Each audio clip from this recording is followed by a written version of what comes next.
So recently Accenture ने announce किया था कि ग्लोबली वो अराउंड 19,000 एम्प्लॉयज़ को फायर करने वाले, ग्लोबली यानी जहाँ भी उनके ब्रांचेस हैं वहाँ पे, सिर्फ इंडिया में नहीं। अभी 19,000 एम्प्लॉयज़ में जो सबसे ज़्यादा स्ट्रेंथ है जिनको ले ऑफ करने वाले हैं वो है जो फ्रेशर कैटेगरी में आते हैं या तो बेंच पीरियड पे है, ठीक है, या नॉन बिलीवेबल है। तो बेंच पे कौन लोग हैं? समझो कि पेंडेमिक के बाद काफ़ी लोगों की हायरिंग हुई। एक्चुअली क्या हुआ था, पेंडेमिक में सारी चीज़ें मोस्टली ऑनलाइन हो रही थी और पेंडेमिक के बाद भी हमें एक कि ऑफलाइन से लोग हर चीज़ ऑनलाइन करने लगे, ठीक है। ग्रॉसरी से लेके फ्लिपकार्ट से लेके अमेज़ॉन, उसकी जो रेस है वो बढ़ चुकी थी। तो एग्जिस्टिंग बड़ी बड़ी कंपनीज़ तो थी ही, ओके, न्यू कंपनीज़ भी उसमें आना चाहती थी। जैसे कि आपको पता है कि जो पेंडेमिक का टाइम था उस टाइम पे जूम बहुत यूज़ हो रहा था। वो प्लेटफॉर्म हो गए जिन पे वीडियो के थ्रू मीटिंग्स होती थी। तो ऐसे क्या हुआ कि जितने भी लोगों को एक शिफ्ट आया, कुछ शिफ्ट फोर्सफुली आया था पेंडेमिक में, क्योंकि हमें ऑनलाइन ही सारी चीज़ें करनी थी, तो ऑनलाइन की डिमांड बढ़ी। तो जैसे जैसे ऑनलाइन की डिमांड बढ़ी तो सॉफ्टवेयर इंजीनियर्स या डिफरेंट रोल्स पे चीज़ों की डिमांड बढ़ी। तो उस वजह से ये सर्विस बेस्ड फर्म है जो कि एसेंचर हो गया, विप्रो हो गया, या TCS हो गया, या कॉग्निजेंट हो गया, इन्होंने अच्छी खासी हायरिंग की। क्योंकि इनके पास क्या होता है, ये किसी सर्विस बेस्ड फर्म वो जो डिफरेंट कंपनीज को सर्विस प्रोवाइड करते हैं। लेट्स अज्यूम एसेंचर है, तो एसेंचर सिर्फ कोई एक काम नहीं करती, वो किसी बैंक को भी सर्विस प्रोवाइड करते हैं, वो किसी क्लिनिकल रिसर्च फर्म को भी सर्विस प्रोवाइड करते हैं। अब वो सर्विस कोई भी हो सकती है, किसी कंपनी को वेबसाइट के रिगार्डिंग सर्विस, किसी कंपनी को रिसर्च के रिगार्डिंग सर्विस, किसी कंपनी को डेटा के रिगार्डिंग सर्विसेज। तो सर्विस बेस्ड फर्म के पास बहुत सारे काम होते हैं, उसकी वजह से क्या होता है, वो हायरिंग अपफ्रंट अच्छी खासी कर लेते हैं।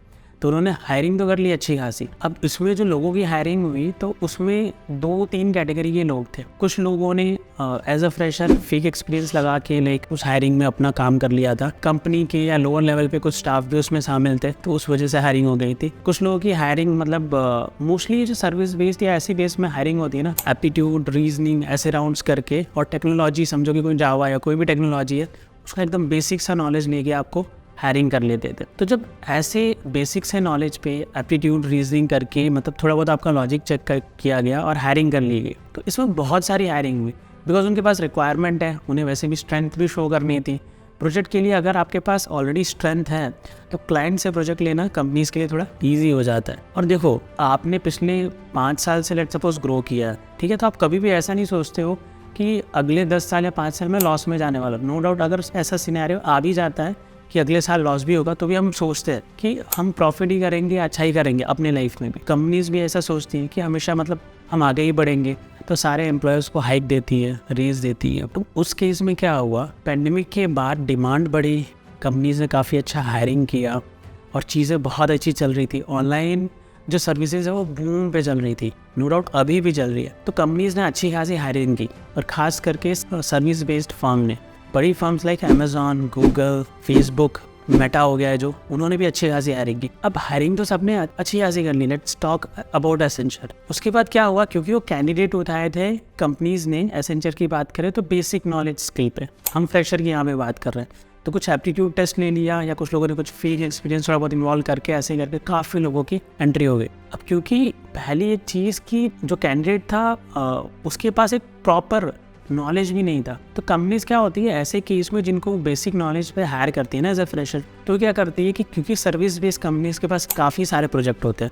लेट सपोज कि HDFC ने एक प्रोजेक्ट दिया कि हमारा एक नया ये शुरू करने वाले हाउसिंग लोन का, या कुछ, या सेविंग्स का, या कुछ FD का कुछ भी शुरू करने वाले, तो इसका हमें प्रोडक्शन कराना है या एनालिसिस कराना है, या इसके लिए हमें एक नई वेबसाइट चाहिए, या ऐसे कोई भी कंपनी सर्विस देती है। तो एसेंचर क्या करती है कि उनके पास ऑलरेडी स्ट्रेंथ तो होती है, हायरिंग करके रखती है, तो उसमें कुछ सीनियर्स को रख देते हैं, कुछ मैनेजर्स को और कुछ फ्रेशर्स को। यानी उनके पास प्रोजेक्ट इन लाइन में आते रहते हैं और ये पहले से हायर करके रखते हैं, और फिर उनको डाल देते हैं, हाँ हमारे पास ये प्रोजेक्ट है तो इसी के लिए हायरिंग करेंगे, एडवांस में भी हायरिंग कर लेते हैं। अब इस केस में क्या हुआ, ऑलरेडी कंपनीज के पास अच्छा खासा एम्प्लॉय बेस था, इन्होंने न्यू हायरिंग भी की अच्छी खासी। अब न्यू प्रोजेक्ट्स उतने ज़्यादा नहीं आ रहे थे जितने सोचे थे, क्योंकि कोविड के बाद जितना भी ऑनलाइन बूम होना था, कोविड के टाइम पे, कोविड के बाद वो बूम हो चुका था। ओके, अब उसका टाइम आ गया था स्टेबल होने का। कोई चीज़ जैसे एकदम ऐसे नहीं जाती, राइट, एकदम स्ट्रेट नहीं जाती वर्टिकली मैनर में, उसे थोड़ा सा फ्लक्चुएट होना पड़ता है। तो एक सर्टन लेवल पे ब्रेक इवन पॉइंट आ गया कि वो चीज़ें उतनी ज़्यादा बढ़ नहीं रही थी, बट कंपनीज ने स्ट्रेंथ काफ़ी ज़्यादा बढ़ रही थी। उस केस में क्या हुआ, जो कैंडिडेट हायर किए गए थे, कुछ स्ट्रेंथ जो थी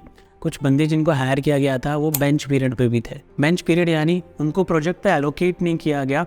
द रीज़न इस कंपनीज के पास न्यू प्रोजेक्ट उन्होंने प्लान किए थे, सोचा था, उस हिसाब से नहीं है। अब कंपनी को लाइक क्वार्टरली और ईयरली अपना प्रॉफिट भी दिखाना पड़ता है, राइट। तो क्योंकि लोगों को हायर किया एडवांस में कि प्रोजेक्ट आएगा तब डालेंगे उस पर, तो क्या हुआ कि उनको वो पे तो कर रहे थे लास्ट 6 मंथ्स और मे बी 1 ईयर और मे बी 1.5 ईयर, तो उन्होंने हायर कर लिया, उनको पे भी कर रहे थे। लेकिन अब क्योंकि नए प्रोजेक्ट्स नहीं आ रहे थे, अच्छा खासा टाइम भी हो चुका था, उस केस में कंपनी को तो प्रॉफिट करना था, right, at the end of the day. अब यहाँ पे एक सिनेरियो आ जाता है बिलेबल एंड नॉन बिलेबल। तो बिलेबल मतलब क्या होता है, आप किसी प्रोजेक्ट पे और क्लाइंट आपके काम के पे कर रहा है तो उसको हम बिलेबल में काउंट करते हैं। अगर आप किसी प्रोजेक्ट पे नहीं काम कर रहे, यानी आप किसी क्लाइंट के लिए नहीं काम कर रहे, यानी कंपनी को आपके बदले किसी से पैसा नहीं मिल रहा, ठीक है, तो आप नॉन बिलेबल में आते हो। उस केस में कंपनी आपको तब तक पे करती है, राइट। बट इसका भी एक सर्टन लिमिट होता है, मतलब कंपनी ऐसा सोचती है कि एक टाइम ऐसा आएगा जिसमें आपको बिलेबल में डाल दिया जाएगा, क्योंकि उनके पास इनलाइन प्रोजेक्ट बहुत सारे होते हैं। बट ऐसा जब काफ़ी टाइम हो जाता है, कंपनी आपको बिलेबल में नहीं डाल पाती, ठीक है, तो at the end of the day कि अगर क्लाइंट आपके लिए पे नहीं कर रहा है, आप नॉन बिलेबल हो और ऐसा काफ़ी टाइम हो गया, आपके हाथ में कोई प्रोजेक्ट नहीं है, तो ऐसा समझ लो 1 या 2 साल में आपको प्रॉब्लम फेस करनी पड़ सकती। सेम ये केस में भी ऐसा बहुत सारे ऐसे एम्प्लॉयज़ थे जो कि बेंच पे थे, जो कि बिलेबल नहीं थे, कंपनी अपनी पॉकेट से पे कर रही थी, यानी वो अपने पॉकेट को ड्रेन कर रहे थे क्लाइंट से अर्न किए बिगर। नो डाउट उनके प्रॉफिट होते हैं, उन्हें वो बैलेंस करके रखते हैं इन सिनेरियोज़ के लिए।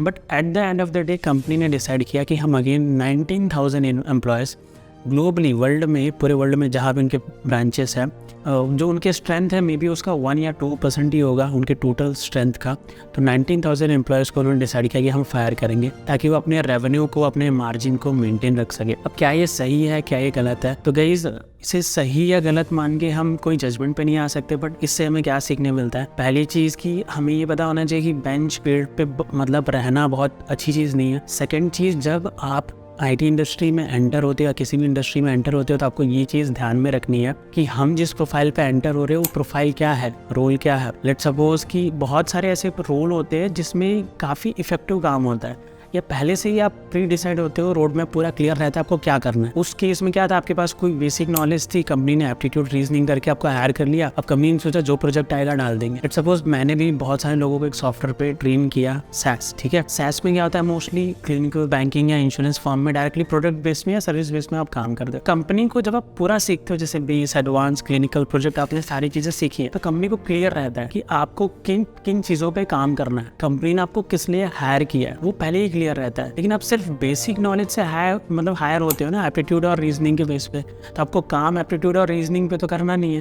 नो डाउट आपका लॉजिक चेक करने के लिए वो चीज़ों पे हायर कर लिया, आपका मतलब स्किल, वर्किंग स्किल उतना तगड़ा नहीं था, बट कुछ लॉजिकल टेस्ट लेके उन्होंने हायर कर लिया। उस केस में क्या होता है, अगर उनके पास प्रोजेक्ट नहीं आते तो आपको प्रॉब्लम हो जाती है। यहाँ पे आपको ये सीखना है कि कभी भी आप किसी भी जॉब के लिए जाते हो तो आप जो रोल चूज कर रहे हो, जो सॉफ्टवेयर चूज कर रहे हो, यहाँ पे आपको क्लियरिटी होनी चाहिए कि वो रोल के बाद आप कौन सी कंपनी में काम करने वाले हो, क्या काम करने वाले हो, और आपने नॉलेज अच्छा खासा मिनिमम 60-70% लिया है कि नहीं। आप जस्ट बेसिक नॉलेज पे हायर हुए तो मे बी आपको प्रॉब्लम हो सकती है, ठीक है। तो फ्रेशर के सिनेरियो में आपको ध्यान रखना है, अगर आप बेंच पीरियड पे ज़्यादा टाइम से हो तो आपको लुकआउट करना है मार्केट में, अपने मैनेजर से बात करनी है, it's been long, I didn't got any project, तो क्या होने वाला है। सेकेंड चीज़, आप दूसरी कंपनी में भी स्टार्ट कर सकते हो ट्राई करना, वेट मत करना अगर 6 मंथ्स 1 ईयर हो जाए आपके मैनेजर से या कंपनी से आपको अच्छा रिस्पांस ना मिले। अब ये बात हुई फ्रेशर्स की, बिकॉज वो बेंच पे थे, नॉन बिलेबल थे, उतने नए प्रोजेक्ट्स नहीं आए तो फायर किया गया। अब यहाँ पे काफ़ी सारी चीज़ें गाइस, अगर हमने कोई चीज़ सोच समझ के शायद एंट्री की होती, और इसमें बहुत सारे फेक एक्सपीरियंस वाले लोग भी हैं, बट अगर हमने सोच समझ के थोड़ा बहुत, ये दोनों तरफ से वाइस वर्सा गेम है, अगर हमने कोई चीज़ एक नीश चूज की होती कि मैं ये चीज़ करूँ, तो आप XYZ जगह ईजिली फुलफिल कर सकते हो। अगर समझो कि आप एसेंचर में हायर हुए थे बेंच पीरियड पे, आपने SaaS या AWS या फुल स्टैक कोई चीज़ अच्छे से सीखी हुई 60-70%, आपको घबराने की जरूरत नहीं है। आप बेंच पे थे XYZ, कंपनी को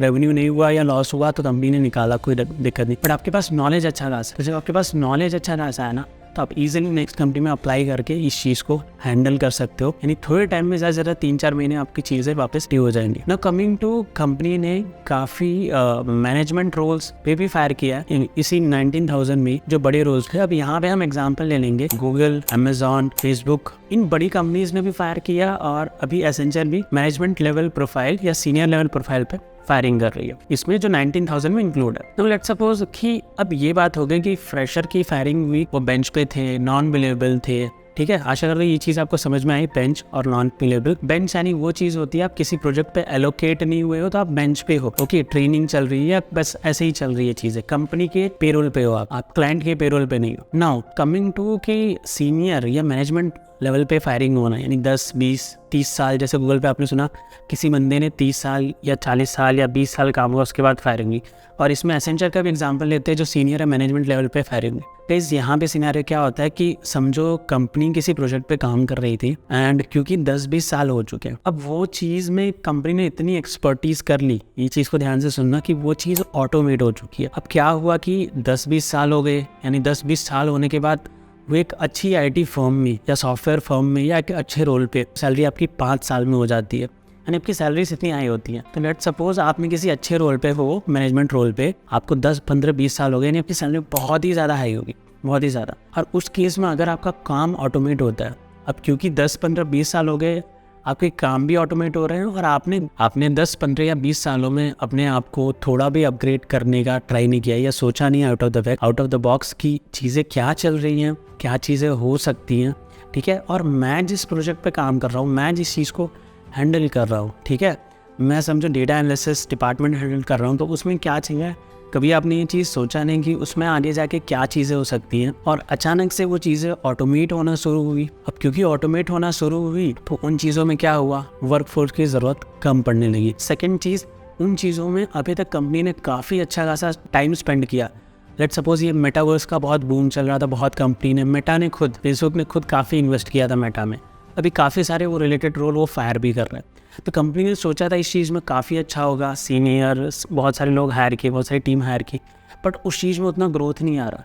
अब उस चीज़ को शायद आप भी नहीं समझ पाए कि उस चीज़ में ग्रोथ नहीं आ रहा था, आपने आउट ऑफ द बॉक्स जाके सोचा ही नहीं। उस केस में क्या होता है कि हमने भी कुछ नहीं सोचा, हम सोच रहे थे कि अच्छी सैलरी मिल रही है, सीनियर की पोजीशन है, स्टेबल है। तो गाइज ऐसे सिनेरियो में आपको ध्यान रखना है कि आप किसी रोल पे काम कर रहे हो, वो रोल बहुत ज़्यादा इफेक्टिव नहीं है आज के टाइम पे, वो रोल ऑटोमेट हो रहा है, क्योंकि कुछ चीज़ें इंडस्ट्री में रह के अगर आप यहाँ से वहाँ देखोगे तो कुछ हद तक चीज़ें पता चलेंगी। तो हमें उसी वक्त अपने स्किल को थोड़ा सा अपग्रेड करना स्टार्ट कर देना चाहिए। जैसे कि मैं हमेशा कहता हूँ, देखो एक टाइम था जब मशीन्स का टाइम था, तब अपग्रेड स्लो होता था। सॉफ्टवेयर्स के टाइम पे आपको अज्यूम करना चाहिए एवरी 5 या 10 ईयर्स में अपने स्किल को थोड़ा सा अपडेट करना चाहिए। स्किल को अपडेट करने में कुछ एग्जिस्टिंग पे कुछ और नया सीखना, कि मैं जिस चीज़ पे काम कर रहा हूँ, डेटा एनालिसिस पे काम कर रहा हूँ, तो इसमें और नया क्या चल रहा है, इसमें और बेहतर क्या है, ओके, कैसे मैं इस चीज़ को इफेक्टिव बना सकूँ। तो ऐसा करने से अगर आप अपडेट करते रहते हो ना, तो you are in the safest part mostly.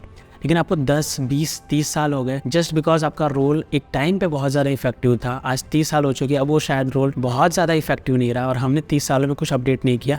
तो उस केस में कंपनी, क्योंकि कंपनी हमको अच्छा खासा पैसा पे करती है, या तो उस चीज़ में ऑटोमेशन आ चुकी है या तो उस चीज़ में ग्रोथ आगे अब नहीं है। इन दो केसेस में आप ट्राई करोगे तो 10-20 सालों में आपको ये चीज़ें पता चलने लगेंगी, और कि उसमें ग्रोथ है कि नहीं है, उसमें ऑटोमेशन आ रहा है कि नहीं है, उसमें क्या नया आ रहा है। या तो सिर्फ अपने आप को अपग्रेड भी करोगे ना, तो you will be in the safe part. But अगर आपने ये चीज़ें इग्नोर की, आपको इतने साल हो चुके, ठीक है, you haven't looked out into that part, ठीक है, अनटिल अनलेस आप कंपनी के कोर टीम में हो। अगर टॉप कोर टीम में हो तो आप में भी आपको फायरिंग का असर, मतलब या ले ऑफ का असर आप पे ना पड़े, but most probably 80% of employee जो वर्क फोर्स होगा वो इस चीज़ में कंसिडर्ड होगा। लेट्स अज्यूम, सिंपल सी बात है, कंपनी आपको अच्छा खासा पे कर रही है, हमें भी पता है कि हमने कंपनी में ये रोल पे क्यों काम कर रहे हैं, हमको अच्छा खासा पे मिल रहा है, और नो डाउट गाइज ये चीज़ें बुरी लगती है कि हमने 20 साल या 30 साल टाइम दिया, लेकिन फिर भी ऐसे फायर होना कोई अच्छी चीज़ नहीं है। बट गाइस सिंपल सी बात है, शायद कहीं और आपको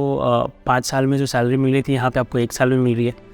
आपको भी पता है कि आप इस रोल पे क्यों काम कर रहे थे या शायद क्यों आए थे। कुछ लोग ऐसे होते हैं जो रोल पे काम करते बाद में वो रोल इफेक्टिव होता है और उनकी डिमांड और ग्रोथ बढ़ते जाती है, सैलरी बढ़ते थे। कुछ लोग ऐसे होते हैं जो चूज़ करके जाते हैं कि ये रोल पे डिमांड और ग्रोथ है और बढ़ते जा रही है।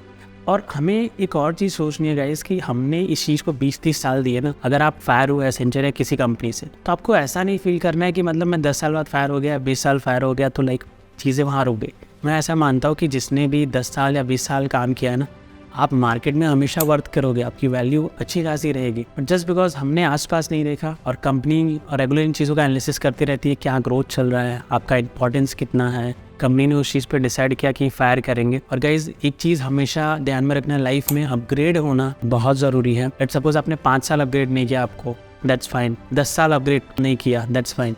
और उसके बाद आपको तो ध्यान ज़रूर देना चाहिए कि आप अपने आप को अपग्रेड करो। मैं टेक्नोलॉजी लेवल पे बात कर रहा हूँ, छोटे मोटे अपग्रेड्स आपको डेली सीखने चाहिए, बट जो बड़े अपग्रेड्स होते हैं, मेजर अपग्रेड्स आपको एवरी 5 या 10 ईयर्स में करने चाहिए। ऐसा करने से आप वैल्यूबल रहते हो, राइट। लेट्स सपोज कि एक 5 साल वाला भी उतना नॉलेज रखता है और एक्सपीरियंस मतलब रखता है, क्योंकि वो काम बेटर कर रहा है। एक 20 साल वाला भी काम कर रहा है, ठीक है, जो 5 साल वाला कर रहा है, तो दोनों में क्या डिफरेंस हुआ, मतलब एक्सपीरियंस का तो डिफरेंस रहता है, नो डाउट ये चीज़ें होती हैं। तो अगर आपको अच्छा पे मिल रहा है तो इट्स वाइस वर्सा गेम कि आप किसी को अच्छा पे कर रहे हो तो क्यों करोगे और कब तक करोगे। तो उसमें वर्थ यानी वैल्यू बहुत मैटर करती है। और देखो, कहीं पे हम क्रिएटर होते हैं और कहीं पे हम कंज्यूमर होते हैं। एज अ कंज्यूमर देखो, हमको न्यू चीज़ें पसंद है। ओला की सेल देख लो या टेस्ला की सेल देख लो, आज के टाइम पे काफ़ी अच्छी है। नो डाउट वो कितना भी इंटरनेट पे क्रिटिसिज्म आ जाए कि ओला के लाइक वो जंपर्स वो टूट रहे हैं, बैटरी जल रही है, बट तो भी सेल्स आप देखोगे तो स्काई रॉकेट है। उनमें इनोवेटिव यानी कुछ न्यू चीज़ें हैं, उनमें कंपटीशन तो है, लेकिन न्यू चीज़ों में हमेशा कंपटीशन लो रहता है। इनोवेशन में हमेशा कंपटीशन लो रहता है। एज अ कंज्यूमर हमें इनोवेशन पसंद है, बट एज अ क्रिएटर, समझो आप किसी कंपनी में हो तो आप किसी प्रोडक्ट को क्रिएट कर रहे हैं, वो शायद उसका कोई कंज्यूमर होगा। See for every product someone is creator और समवन इज कंज्यूमर। लॉजिक से बताओ तो माइक्रोसॉफ्ट में जो टीम्स में काम करते होंगे, जो टीम्स माइक्रोसॉफ्ट टीम्स को डेवलप करते होंगे, तो टीम्स को डेवलप कर रहे हैं, दे आर क्रिएटर। और बहुत सारी कंपनीज और एम्प्लॉयज टीम्स को यूज़ करते हैं, दे आर कंज्यूमर। कुछ वो बंदे हैं जो क्रिएटर है, कुछ वो बंदे हैं जो कंज्यूमर है। तो एज अ क्रिएटर अगर आप अपने आप को मतलब अपग्रेड नहीं करते, बट एज अ कंज्यूमर आपको न्यू चीज़ें पसंद है। आप कभी भी देखो, आपको न्यू गाड़ियाँ, न्यू टेक्नोलॉजी, न्यू क्लोथ्स, ये चीज़ें पसंद है। बाय डिफॉल्ट अच्छा भी है, उसमें कुछ बेटर भी होता है और हमें चीज़ें पसंद भी है। लेकिन एज अ क्रिएटर अगर हम आपको अपने आप को अपग्रेड नहीं कर रहे, तो आप अपने आप को अपग्रेड नहीं कर रहे, लेकिन कंपनी या मतलब कोई भी, सबको पता है कि न्यू चीज़ ही हमेशा मार्केट में चलने वाली है, स्किल ही हमेशा चलने वाली है, तो अपग्रेड होना ज़रूरी है। और ये कॉन्सेप्ट है, इसको डिटेल में कभी समझेंगे। तो अभी इस वीडियो का एंड करते हैं, क्योंकि हमारे जो कैमरे की जो बैटरी है वो भी लो है, ये वीडियो कभी भी स्टॉप हो सकता है। तो गाइस, आशा करता हूँ आपको थोड़ा बहुत इस वीडियो से समझ आया होगा। तो मिलते हैं अगली वीडियो में, तब तक के लिए बाय बाय दोस्तों, एंड थैंक यू एवरीवन।